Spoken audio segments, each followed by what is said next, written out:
I'm cooking crawfish. Here has water, crawfish seasoning, onions, celeries, and the fresh lemons we grow in our backyard.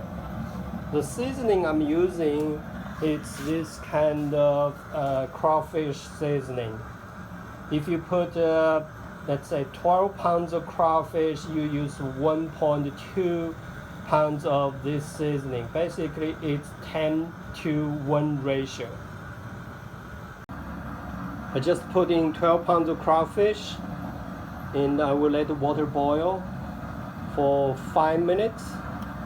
Then turn off fire and let crawfish soak for about, let's say 15 minutes. Then they are ready to eat.